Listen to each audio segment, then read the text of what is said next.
Hey guys, welcome back to the channel. This is Ananya Chaudhary और आज हम करने वाले हैं क्लास 11 की फिजिक्स का chapter number 2 which is units and measurement. So मेरी लास्ट वीडियो में आपने देखा ही होगा कि मैंने वहाँ पे आपको सिस्टम ऑफ यूनिट्स और यूनिट सिस्टम बहुत अच्छे से एक्सप्लेन कर दिया था। सो आई होप आपको वो अच्छे से समझ में भी आ गया हो। So in this video we will discuss about the introduction of this chapter.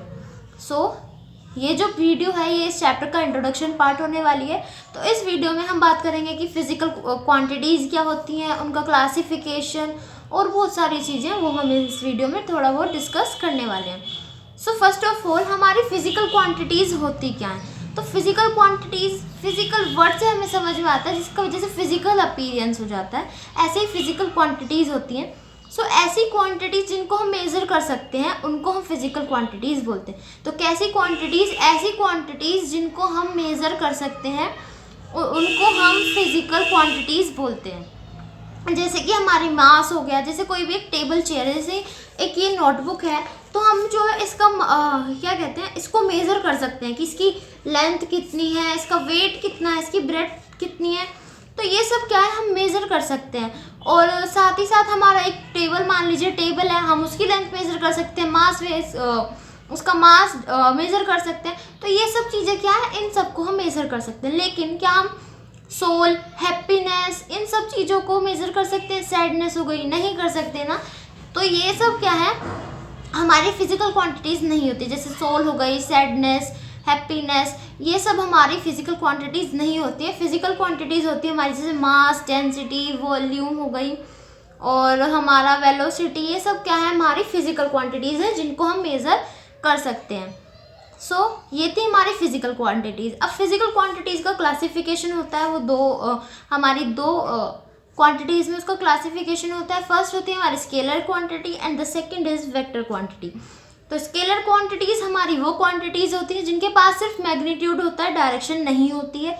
और वेक्टर क्वांटिटी जिनके पास दोनों होता है, मैग्नीट्यूड भी और डायरेक्शन दोनों होती है। तो स्केलर क्वांटिटीज़ कौन सी होती है, जिनके पास सिर्फ मैग्नीट्यूड होता है, और वेक्टर क्वांटिटीज़ जिनके पास दोनों होते हैं, मैग्नीट्यूड भी और हमारे डायरेक्शन भी।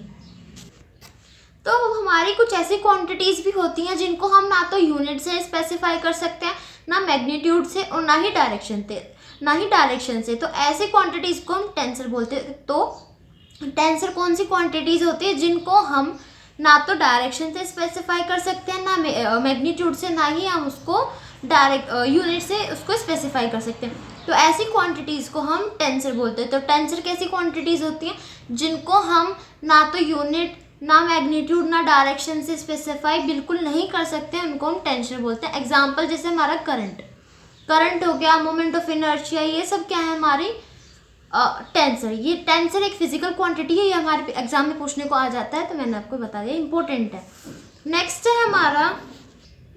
नेक्स्ट हमारी तीन तरह की फिजिकल क्वांटिटीज़ होती हैं, fundamental quantities, derived quantities and the supplementary quantities. Fundamental quantities वो क्वांटिटीज़ होती हैं जो इंडिपेंडेंट होती हैं independent to each other. The quantities which are independent to each other are called fundamental. यानी कि ना तो जिनको हमें डिराइव करना पड़ता है, ना ही कुछ करना पड़ता है, तो वो हमारी फंडामेंटल होती हैं।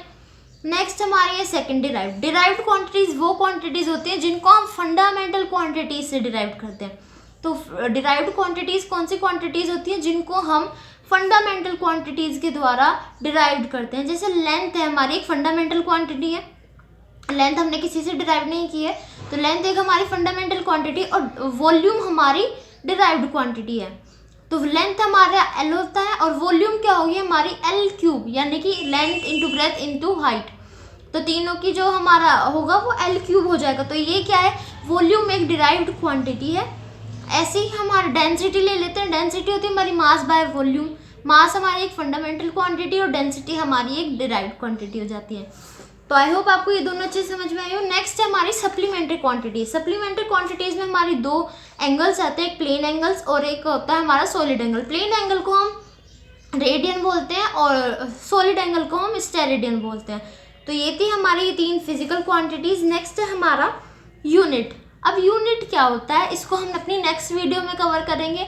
सो आज की वीडियो में सिर्फ इतना ही था। आई होप आपको अच्छे समझ में आ गया। अच्छे समझ में आया तो वीडियो को लाइक करना और चैनल को सब्सक्राइब करना। Thank you for watching.